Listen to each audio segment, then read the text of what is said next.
בהתחלה לא הבנתי מה זה בכלל.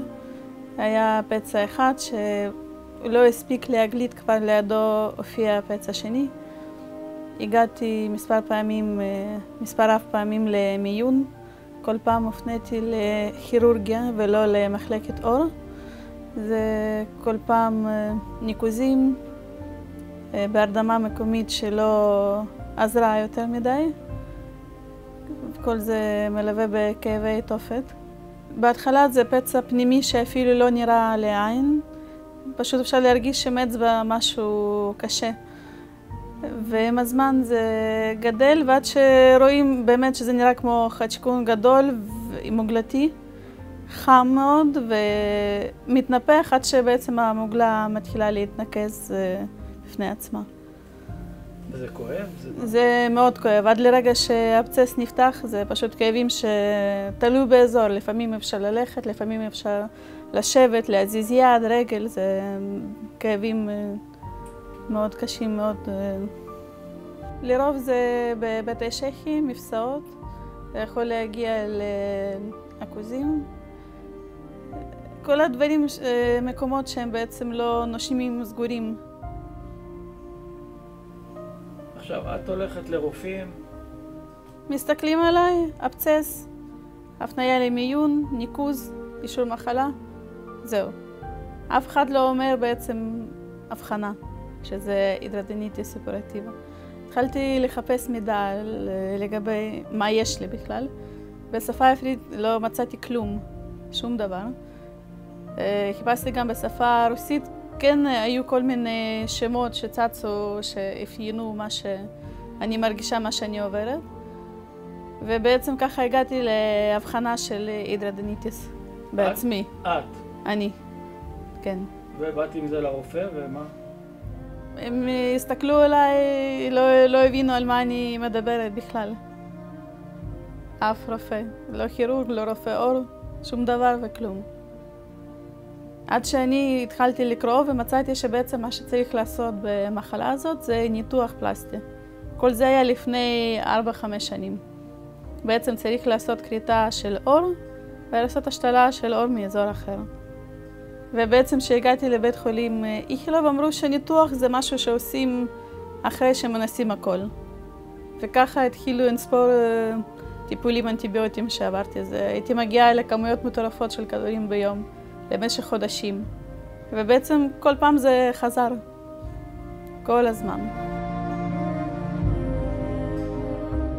כאב תמידי, כרוני, פשוט אין יום שהוא בלי כאב ברמה כזאת או אחרת. לחץ נפשי מאוד חזק, בגלל שכל הזמן את חיה בכאבים. גם כל המחלה הזאת, יש הרבה בושה. במחלה הזאת, בגלל הפצעים, בגלל המוגלה, בגלל הריח שאת לא יודעת אם מרגישים את זה אנשים או לא. גם קשה לזוז, ובתור אימא צעירה זה פשוט מכה. אני לא יכולה לחוות הרבה דברים מה שאימהות אחרות חוות עם הילדים שלהם. אם זה לצאת, לטייל, כי לרוב מה שהייתי מגיעה למצב שפשוט לשכב במיטה וזהו, בלי לזוז. ולשמור, לנסות לחייך לילדה, לדבר בכיף, להעביר את הזמן. בגלל כאב פשוט נהייתי מאוד עצבנית. הרבה פעמים מרגישים רגשות אשמה, כי אני לא מספיק נחמדה בבית, לא מספיק נעימה, גם דוחה מגע מבת שלי, מבעלי בגלל כאבים. אין לי כוח לבשל, אין לי כוח לנקות, אין לי כוח אפילו לצאת עם ילדה שלי לגינה, פשוט בגלל הכאבים, זה נורא. הרבה פעמים הייתי מגיעה גם לבעלי עם שיחות כמו שמגיע לך מישהי טובה יותר. מגיע לך יותר ממה שאתה יכול לקבל ממני. אני לא יודעת איך בכלל בעלי נשאר איתי אחרי כל השנים האלה. אולי הוא אוהב אותך. זה כנראה. מזל שהכרתי אותו לפני כשכל זה התחיל. מבחינתי לפחות, כי לא יודעת אם הייתי נותנת לו אפשרות להתקרב אליו אליי. זה אי אפשר לתאר. עד היום אני לא מבינה איך אני בכלל הצלחתי לחיות כל השנים האלה, גם בזוגיות, גם בעבודה. למרות שבמקום עבודה קודם כן פיטרו אותי, אמרו שזה צמצומים, אבל ידעתי שזה בגלל היעדרויות שלי. קודם כל זאת אשתי. זה לא, בוא נגיד, זה לא הגעיל אותי, כי זאת אשתי, זה חלק ממני. יש דברים שאני יכול לראות ויש דברים שאני לא יכול להרגיש. כאילו, אתה רואה את הפצעים, אבל אתה אומר, בסדר, כאילו, יש פצע, אבל הפצע הזה, הדעה שלי הייתה שהוא לא יכול להשבית בן אדם. זה קטנצ'יק, מה זה כבר יכול כן. לעשות? מגיעים למצב שפשוט אין מגע בכלל. קודם כל זה מתחיל מזה שיש לחץ בין בני הזוג. כי אני חושבת שכמה שהבן אדם לא יהיה קרוב אליך עד שהוא לא עובר מה שאת עוברת, הוא לא יכול להבין אותך עד הסוף. הוא לא מבין איך זה שאני יכולה לעבוד 9 שעות, הכל בסדר, ואז פתאום כשאני מגיעה הביתה אז אני כבר לא זזה. כאילו, מה יש לך? מה כל כך כואב לך שאת לא מתפקדת? לא יכולה לנקות, לא יכולה לבשל, לא יכולה לצאת איתי לאנשהו, לא יכולה לאפשר לגעת בך. איך אפשר בכלל לחיות עם זה? זה באמת הרגשה של פצצה מתקתקת בינינו, שזה... זה נורא. חשק לסקס יורד? אין, פשוט גם כואב וגם איך שאת מרגישה, איך שאת חושבת שאת נראית. יכול להיות... הוא תמיד אמר לי שזה לא מפריע לו ואני עדיין מושכת והכל. אבל לי אישית קשה לקבל את עצמי במצב כזה. שבעצם השנים באמת הכי טובות שלי בין 23 ל-32 מלווים בכאב, בושה וחבישות יום-יום. ומה הרגשת שכל פעם מחדש דחיתי אותך? שניסית להתקרב אליי? הסברתי לה, עוד פעם, כאילו היא התביישה מזה, מכל הפצעים, מכל העניין של האינטימיות. אבל אמרתי לה שזה לא מעניין אותי, כאילו כל הפצעים מסביב, זאת את. האם באמת הבנת את הכאב או שחשבת שזה תירוץ? היו מקרים שזה כן, חשבתי שזה תירוץ. היום כבר לא. אחרי תקופה קשה שעברנו לה. שאמרה לי שדי, מספיק, מגיע לך יותר טובה מזאת, ממני. בלי מחלות, מור נקי, בלי פצעים, בלי כאבים, בלי תירוצים. עוד לפני הכנס כמובן. אמרתי לה, זה לא מעניין אותי, הכי טוב יש לי, וזאת את, ונלך עם זה הלאה. היה לנו מחשבות על להביא עוד ילדים, אבל... וגם בעבודה כמובן מכירים אותי, מכירים גם את אשתי. אומרים, מה לא, חבר'ה, אתם צעירים, אמנם אתם אשכנזים, רוסים. זה נכון שהם מגדלים ילד וחתול, אבל הלו, אתם גרים בישראל, צריכים להביא עוד ילד.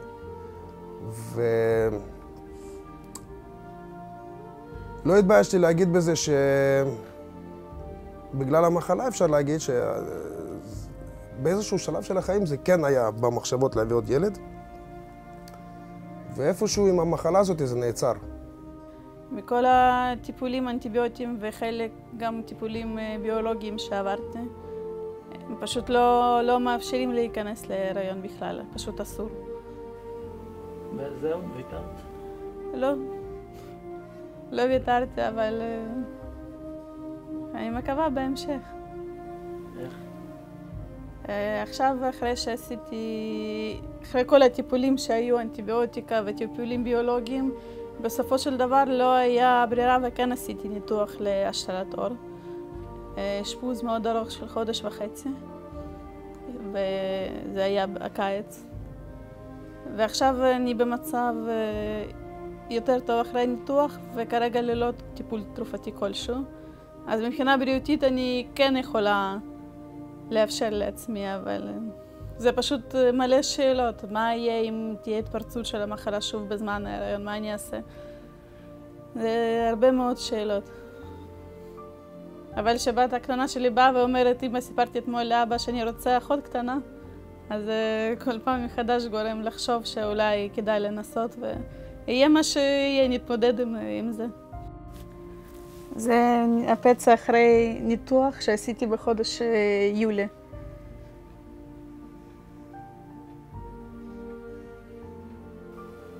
ובבית השחי השני לא היה לך פצעים? יש לי עדיין פצעים, שם עוד לא עשיתי ניתוח, ככה זה נראה. שזה יחסית רגוע. כי אני לא רואה דלקת והדמומיות יותר. כרגע אין פה.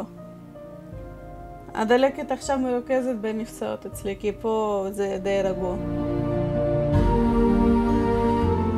איך הילדה? ילדה בעניינים, אני מניח.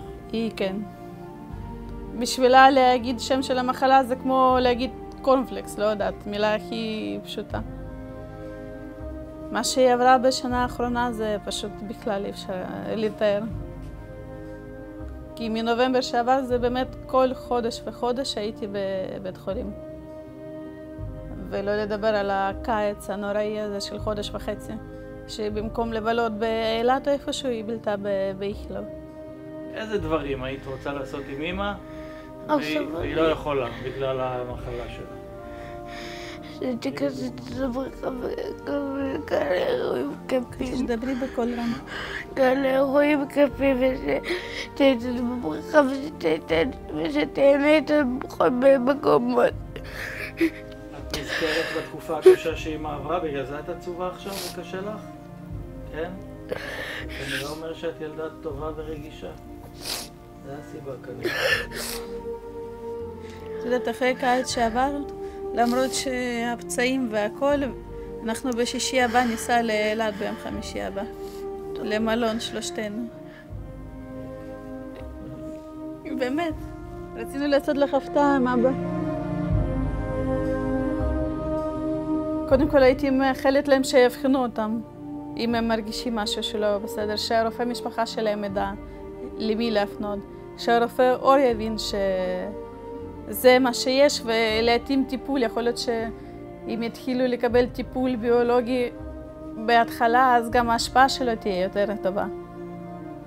אני מצפה שהרופאים כן ידעו להתאים טיפול לכל חולה.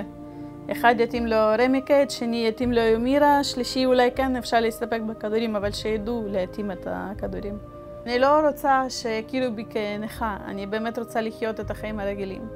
אבל אני כן הייתי מצפה מהמדינה שלנו, שאנחנו כל חודש משלמים מיסים והכל, שברגע הנכון, האמת, יעזרו לנו.